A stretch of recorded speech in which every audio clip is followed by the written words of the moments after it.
नमस्कार लाडक्या बहिणींनो.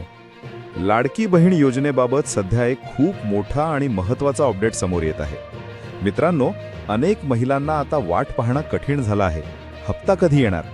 पण आता मिळालेल्या माहितीनुसार पुढील 3 दिवस खूप महत्त्वाचे ठरणार आहेत. होय, काही सूत्रांच्या माहितीनुसार सरकारकडून पुढील हप्त्यासाठी अंतिम प्रक्रिया सुरू झाली आहे आणि जर सगळं व्यवस्थित झालं तर पुढील 2 ते 3 दिवसात पैसे खात्यात जमा होण्याची शक्यता व्यक्त केली जात आहे. पण इथे एक मोठा ट्विस्ट आहे. ज्या महिलांची माहिती पूर्ण नाही त्यांना यावेळेस पैसे मिळणार नाहीत. महिला व बाल विकास मंत्री अदिती ताटकरे यांनी स्पष्ट केलं आहे की पडताळणी प्रक्रिया पूर्ण केल्यानंतरच पैसे दिले जाणार आहेत. मित्रांनो, आता सरकारकडून फायनल व्हेरिफिकेशन सुरू आहे. यामध्ये प्रत्येक अर्ज तपासला जात आहे. जर तुमच्या अर्जात चूक असेल तर तुमचा हप्ता थांबू शकतो. आता प्रश्न असा आहे, आपण काय करायचं?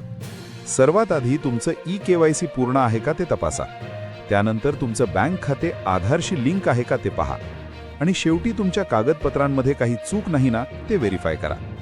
मित्रांनो, पुढील 3 दिवस तुमच्यासाठी खूप महत्त्वाचे आहेत, कारण यावेळेस जर तुम्ही चूक केली तर पुढचा हप्ता मिळायला उशीर होऊ शकतो. म्हणून आत्ताच ॲक्शन घ्या. ही माहिती इतर महिलांपर्यंत नक्की पोहोचवा. अशाच अपडेट्ससाठी चॅनलला सबस्क्राईब करा.